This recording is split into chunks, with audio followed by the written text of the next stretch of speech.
Long ago, when the stars were young and the galaxy was still a secret to many, there was a group of brave explorers known as the Starlight Scholars. They were not like the rest of the people in the universe. The scholars were curious, always searching for answers hidden in the deep black of space. Their greatest ambition was to uncover the mysteries of other worlds, and to learn what lay beyond the stars that could not be seen. One day, they discovered a strange and powerful device hidden on an ancient, long-forgotten moon. It was an orb, glowing with soft, pale light, far older than anything they had ever encountered. This orb had the power to peer into other worlds, worlds that lay hidden in parallel universes, places where time and space bent and twisted in ways no living being could imagine. The orb was like a great eye, staring into the deep unknown. The Starlight Scholars were thrilled. They gathered around the orb, using their technology to open the portal. As they gazed into the endless expanse, they saw strange planets, floating cities, and shimmering beings made of light. These were the worlds beyond their own, a vast web of alternate realities, each connected in ways they could never fully understand. But something stirred. Something noticed them watching. At first, it was just a feeling, a strange chill that ran through the air. Then came the whispers, soft at first, like the wind across distant stars. The scholars didn't hear them, but they could feel the presence, as if the worlds they had glimpsed were alive and watching back. A great, dark force, far older than the stars themselves, had become aware of the eyes that now peered into its realm. The legend began that day, when the first being from another universe gazed back at the scholars. And from that moment on, they were no longer just explorers. They were the watched. The scholars had barely begun to understand the scope of their discovery when strange things started to happen. Their ship, the Stellar Wanderer, had never felt so alive before, as though the very walls were whispering. At night, when the stars above twinkled brightly, a shadow seemed to pass over the ship. It wasn't a shadow cast by anything they could see, no passing asteroid, no drifting nebula. It was something else, something intangible, something that followed them through space, always just out of sight. Captain Lyra, the leader of the Starlight Scholars, was the first to speak of it aloud. "We're not alone in the dark," she said, her voice trembling. "Something watches us. Something that doesn't like being seen." At first, the crew laughed. They thought it was just stress, the excitement of their discovery weighing heavily on them. But the strange occurrences grew stronger. The ship's navigation systems began to fail at odd intervals, and equipment malfunctioned for no reason. Most disturbing of all were the dreams. The scholars began to dream of vast, endless space filled with glowing eyes. Eyes that stared at them from every direction. The longer they used the orb, the more frequent the dreams became, until even Captain Lyra could not escape the dark gaze that followed them. Then, one fateful day, as the scholars peered once more into the orb, something reached through the swirling mists of the other side. A figure, a being cloaked in shadow, appeared within the swirling light. Its face was hidden, but its presence was undeniable.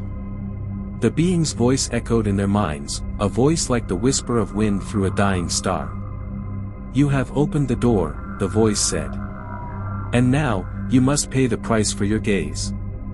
The crew froze, staring at the orb, now glowing brighter than ever before. They had awakened something ancient. Something that wanted to remain unseen. And now it had noticed them, all of them. The ship trembled as though it had come alive, and the shadows around them grew darker, thicker. The Watchers had arrived. The Stellar Wanderer shuddered, as if the universe itself was holding its breath. The darkness around the ship thickened, pressing in on the crew, a heavy weight in the cold void of space. Captain Lyra gripped the console, her knuckles white, as the ship's lights flickered, casting strange shadows on the walls. The crew, once so proud of their discovery, now felt the weight of their mistake. "We must stop," whispered Dr. Oren, the ship's chief scientist, his voice quivering. "The orb, it's calling to them. It's bringing them closer." Lyra nodded grimly. The being they had glimpsed through the orb was not the only one. There were others, dark figures, like ghosts of forgotten stars, stretching out from the depths of the multiverse. The scholars had not only discovered parallel universes, they had connected with something ancient, something beyond their understanding. But the decision to stop was not so simple.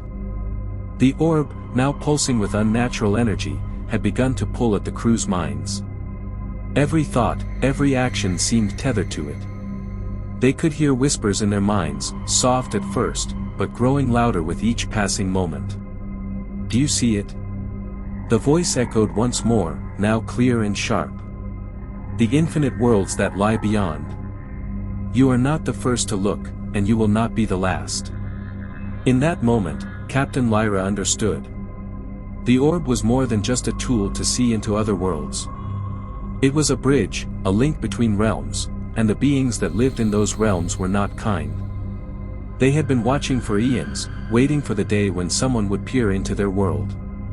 And now, the scholars had made the mistake of looking too long, too deep. The ship's systems began to fail completely. Lights flickered out, and the engine groaned as though it were being pulled by an unseen force. The void around them seemed to swell, darker than ever. But amidst the terror, Lyra saw something in the distance, a shimmering, silver light, pulsing in the darkness. It was faint but unmistakable. "Is it another ship?" Dr. Oren asked, his eyes wide with hope. Lyra shook her head. "No. It's a beacon. A signal from another world. One that has been watching, too." With a heavy heart, Captain Lyra made a decision. They had no choice but to follow the beacon, hoping it would lead them to safety, or at least to answers. As they changed course, the dark shadows seemed to pull away, but only for a moment. They knew the Watchers would follow. The cosmic gaze would always be upon them. And so, the legend of the Watchers between lived on, carried through the stars and whispered from one explorer to another. A warning, passed from one generation of spacefarers to the next. Never look too long into the void, for the void is always looking back.